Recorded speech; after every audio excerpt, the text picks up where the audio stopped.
की कथा है। कश्यप ऋषि की दो पत्नी हैं जिनका नाम है दिति और अदिति। दिति कौन है? दिति से जो पैदा हुए वो दैत्य हुए और अदिति से जो पैदा हुए वो देवता हुए।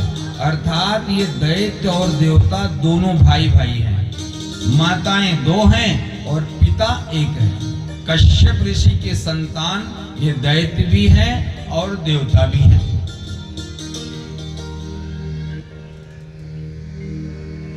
भगवान वाराह ने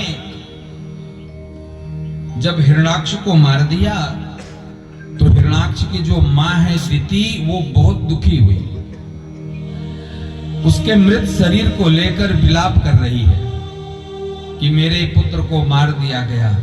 और वहीं पर जो दिति का दूसरा पुत्र है हिरण्याकश्यपु अपने मां को सांत्वना दे रहा है कि मां, संसार में जो भी आता है उसको जाना पड़ता है, चाहे वो दैत्य हो चाहे वो देवता हो।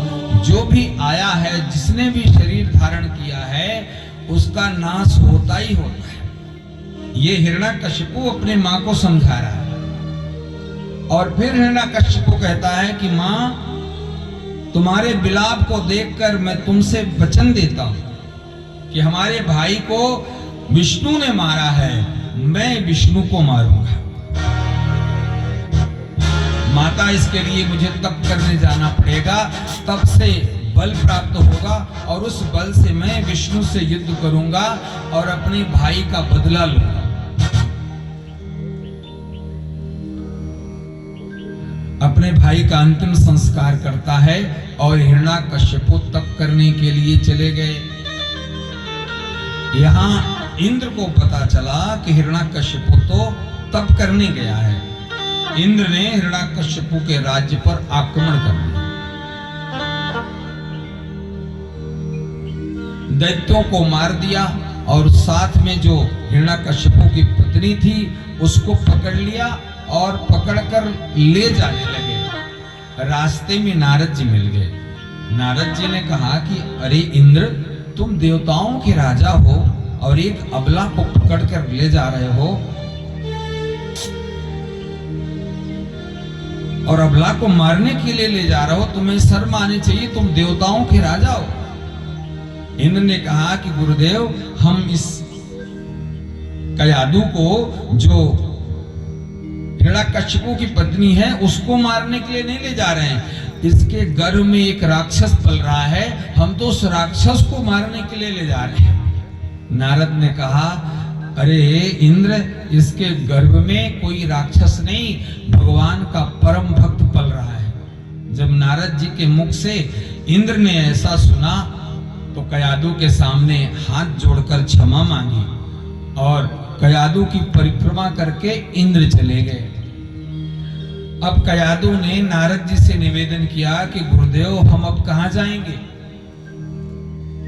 नारद जी ने कहा कि बेटी, तुम चिंता मत करो, तुम हमारे आश्रम में चलो। जब तक तुम्हारा पति तप कर रहा है, जब तप करके लौटेगा उस समय तुम अपने घर चली जाना, तब तक तुम हमारे साथ रहना। कयादु ने बात मान ली। अब भैया कयादु को नारद जी ने अपने आश्रम में रखा और इधर हिरण्याकश्यपु ने घोर तप करना प्रारंभ कर दिया। नारद जी दिन भर भ्रमण करते थे और रात्रि को जब लौटते थे तो कयादु को भगवान की कथा सुनाते थे। कयादु को तो कथा क्या सुनाते थे, उन्होंने सोचा कयादु के गर्भ में जो भगवान का भक्त पल रहा है उसको भगवान की कथा सुनाए। सो भगवान कयादु, नारद जी कयादु को भी कथा सुनाते और उनके गर्भ में जो पल रहा है वो बालक, वो भी कथा सुनता। और बात भी सही है, हमारी माताएं बहनें ध्यान दें कि जिस समय किसी के गर्भ में कोई पुत्र या पुत्री पल रही हो तो उस समय बहुत ध्यान देने की आवश्यकता होती है। ये कथा हमको आपको समझाती है कि नारद जी जो कथा सुनाते हैं उसका प्रभाव कयादु के गर्भ में जो बालक है उस पर पड़ता है, वो भी कथा सुनता है।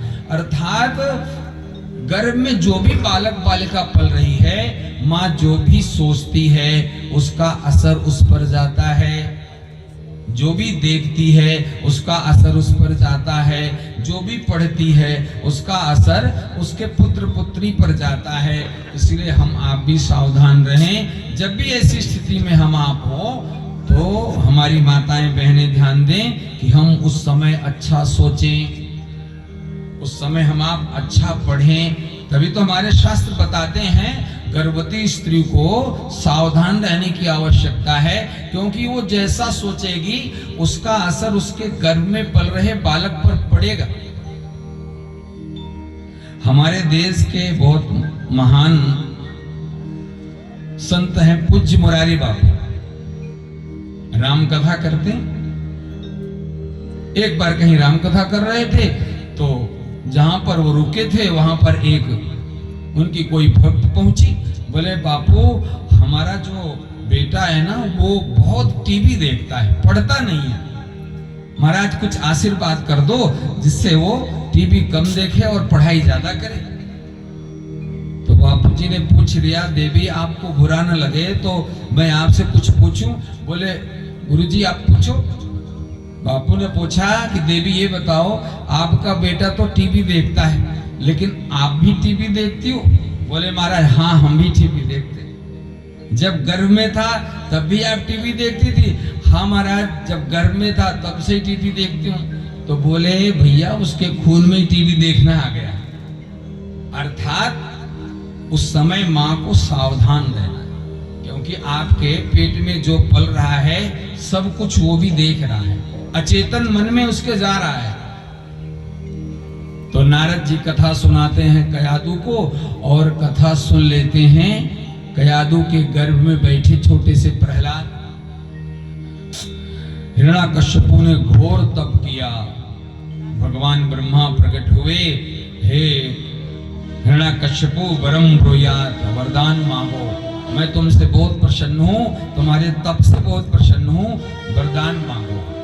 हिरण्याकश्यपु ने एक ही वरदान मांगा कि महाराज हमको तो अमर कर दो, हमारी कभी मृत्यु ही न हो। दैत्यों ने ज्यादातर यही मांगा कि हमको अमर कर दो। क्यों अमर कर दो? कि हम दूसरे को मारते रहें। अमर इसलिए आदमी सोचता है कि हम तो अमर हो जाएं और दूसरे को सताते रहें, दूसरे को मारते रहें। देवता और दैत्य में यही फर्क है। आप देखोगे तो देवताओं से अधिक तप किया है दैत्यों ने, देवताओं से अधिक वरदान मिला है दैत्यों को, लेकिन संसार में किसी भी दैत्य की पूजा नहीं होती। पूजा किसकी होती है? देवताओं की होती है। जबकि जब और तप सबसे ज्यादा दैत्यों ने किया और पूजा ज्यादातर देवताओं की होती है। क्यों? दैत्यों ने तप तो किया और उसे जो वरदान लिया, उसे जो बल मिला ना, वो उन्होंने दूसरे को सताने में लगा दिया। इतना ही फर्क है। उन लोगों ने दूसरे को सताने में, मारने में, दुखी करने में लगाया, और देवताओं के पास जो भी कुछ था उन्होंने दूसरे की सेवा की। इसीलिए देवता पूज्य माने जाते हैं और दैत्यों को हम आप कभी नहीं पूछते। तो हिरण्याकश्यपु भी दैत्य है, वो तो दैत्य राज है, उसने भी वरदान मांगा कि महाराज हमको अमर कर दो। भगवान ब्रह्मा ने कहा हिरण्याकश्यपु अमर तो हम स्वयं नहीं है, हमारी भी मृत्यु, जब महाप्रलय होती है तो हमारी भी मृत्यु हो जाती है। सब कुछ हमारे हाथ में है, पर ये अमरता हमारे हाथ में नहीं है। अमरता के अलावा जो भी चाहे मांग लो। फिर हिरण्याकश्यपु ने वरदान मांगे, हे ब्रह्मन, अगर आप हम पर प्रसन्न हो तो मेरी मृत्यु न दिन को हो न रात्रि को हो। वरदान उसने मांगा, न हमारी मृत्यु दिन को हो न रात्रि को हो, न पृथ्वी पर हो न आकाश में हो, न पशु से हो न मानव से हो, न दिन को हो न रात को हो, और न घर के अंदर हो न बाहर हो। उसने इतने वरदान मांग लिए कि जैसे वो अमर हो गया हो। फिर उसने अंत में ये भी वरदान मांगा कि हे ब्राह्मण, आप मुझे एक वरदान ये भी दे दो कि आपकी सृष्टि में जितने भी जीव हैं, हमारी मृत्यु उनसे किसी से ना हो। ब्रह्मा ने कहा तथास्तु। अब तो हिरण्यकश्यपु को सारा वरदान मिल गया, अमरता जैसा वरदान मिल गया। सो हिरण्यकश्यपु अपने राज्य लौटा है और प्रभुता पाई काहि मद नाही। अब उसके पास बल आ गया, प्रभुता आ गई। अब उसने आकर अपने राज्य में जो यज्ञ करने वाले ऋषि मुनि थे सबको आदेश दे दिया कि आप जो यज्ञ में आहुति नारायण के नाम की दे रहे हो, अब हमारे नाम की आहुति दो। नारायण की पूजा नहीं होगी, अब हमारी पूजा होगी। और कोई भी ऋषि मुनि अगर नारायण की, विष्णु की पूजा करता है तो उसको मार दिया जाए। सारे उसके सैनिक घूमने लगे। फिर तो उसने अपनी पूजा प्रारंभ करवा दी। नारद के पास से कयादु को लाया गया और कयादु के गर्भ से छोटा सा बालक पैदा हुआ और उस बालक का नाम रखा गया प्रहलाद। हिरण्यकश्यपु ने छोटे से प्रहलाद को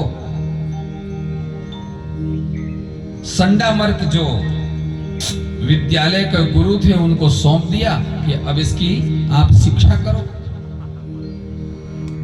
अब प्रहलाद को शिक्षित करने के लिए संडामर्क विद्यालय में ले गए। कुछ दिन तक उन्होंने शिक्षा दी।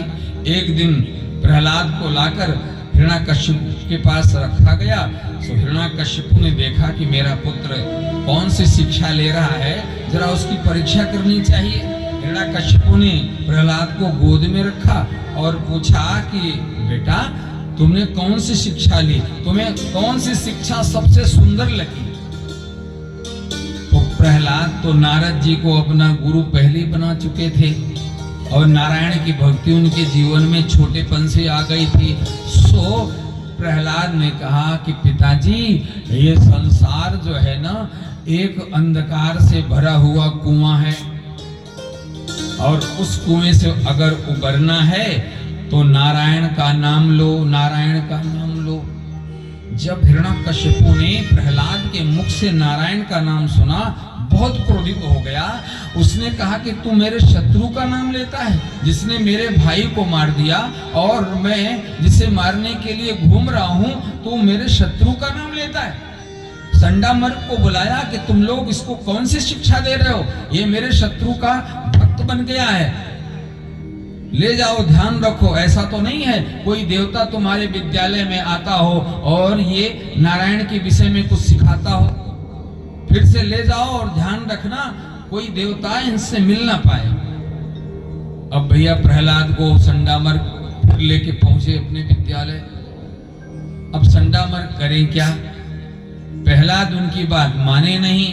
वो तो साथ में नारायण नारायण करें और उस विद्यालय में जो छोटे छोटे दैत्यों के बालक थे उनको भी हरि हरि सिखा दिया कि भैया अपना कल्याण करना चाहते हो सो हरि हरि करो। तो छोटे से वो बच्चे बालक पूछते हैं कि प्रहलाद, हरि तो देवताओं का, परम देवताओं का भी देवता है, तू कहता है कि हरि सारी सृष्टि के मालिक हैं, जबकि अगर हरि का हम नाम लेंगे, हरि ने तो कभी भी दैत्यों का साथ नहीं दिया, उन्होंने तो देवताओं का साथ दिया है, तो हरि हरि करने से क्या भगवान हरि हमसे प्रेम करेंगे? तो प्रहलाद कहते हैं कि मेरे मित्रों, हरि सबसे प्रेम करते हैं, हम सबके परम पिता हरि हैं। वो तो जो जैसा करता है वैसा उन्हें फल देना पड़ता है। दैत्यों ने बुरे कार्य किए, इसलिए उन्हें भगवान ने दंडित किया। अगर हमारे अंदर जो बुराई है वो समाप्त हो जाएगी तो हरि जितना देवताओं से प्रेम करते हैं उतना हमसे आपसे करेंगे। तो बालकों ने पूछा कि हमारे में बुराई क्या है, दैत्यों में बुराई क्या है? तो प्रहलाद ने कहा दैत्यों में सबसे बड़ी बुराई है कि वो बहुत क्रूर हैं, वो दूसरे को सताते हैं, दूसरे को मारते हैं। अगर क्रूरता उनकी समाप्त हो जाए तो भगवान उनको भी प्रेम करेंगे। एक बार भगवान ब्रह्मा के पास दैत्य, मानव और देवता तीनों गए और तीनों ने भगवान ब्रह्मा से उपदेश मांगा कि ब्रह्मन मेरे कल्याण का मार्ग बताओ। देवता, दानव और मानव तीनों ब्रह्मा जी के पास गए और तीनों ने कहा कि महाराज हमें ऐसा उपदेश करो कि हम सबका कल्याण हो। तो ब्रह्मा ने तीनों को उपदेश किया, केवल एक अक्षर में उपदेश किया। अक्षर कौन सा था? द, द और द। भगवान ब्रह्मा ने एक अक्षर का उपदेश किया, द, द और द। दानवों ने पूछा कि ब्रह्मन हमारे लिए द का मतलब क्या है? आपने उपदेश हमारे लिए भी द का किया, मानव के लिए भी द का किया, देवता के लिए भी द का किया, तो दैत्यों ने कहा हमारे लिए द का क्या अर्थ है? भगवान ब्रह्मा ने कहा कि हे दैत्यों, तुम्हारे लिए द का अर्थ है दया करो, क्योंकि आपका सबसे बड़ा अवगुण है कि आप क्रूर हो, दूसरे पर दया नहीं करते। इसलिए अगर दया करोगे तो तुम्हारा कल्याण होगा। मनुष्य भी सामने खड़ा था, मानव ने भी पूछ लिया कि भगवान हमारी दया का, द का क्या मतलब है? हमारे द के उपदेश का क्या अर्थ है? तो भगवान ब्रह्मा ने कहा कि मनुष्य, तुम्हारे द का मतलब है दान करो। दान करो, क्यों करो? क्योंकि वास्तव में मनुष्य हर समय केवल धन एकत्रित करने में लगा है। सुबह से शाम तक हमारी वृत्ति केवल धन में घूम रही है। इसलिए ब्रह्मा कहते हैं उस धन की ममता कम करने के लिए कुछ उसमें से निकालो। ब्रह्मा कहते हैं मनुष्य हर समय हर वक्त एकत्रित करने में लगा हुआ है, लेने में लगा हुआ है। इसलिए ब्रह्मा कहते हैं तुम्हारी मुक्ति तभी होगी जब उसमें से कुछ निकालोगे, अर्थात लेने वाली प्रवृत्ति कम हो जाएगी, कुछ देने वाली प्रवृत्ति भी बने। इसलिए हे मनुष्य तुम दान करो। और तीसरा जो देवता बैठा था उसने पूछ लिया कि भगवान मेरे लिए द का क्या मतलब है? तो भगवान ब्रह्मा ने कहा तुम्हारे लिए द का मतलब है दमनम। तुम अपनी इंद्रियों का दमन करो। देवता, तुम इंद्रियों में फंसे हुए हो, हर समय भोग विलास में लगे रहते हो। अगर तुम अपनी इंद्रियों को दमन करोगे, संयमित करोगे, तो हे देवताओं तुम्हारा भी कल्याण होगा। यही बात आज प्रहलाद जी अपने मित्रों से कह रहे हैं कि हे दैत्यों, हम अगर दया करना सीख जाएंगे, दूसरे की सेवा करना सीख जाएंगे, दूसरे का भला करना सीख जाएंगे, तो हरि हमको भी मिलेंगे, हरि हमको भी प्रिय होंगे और हम हरि को प्रिय होंगे।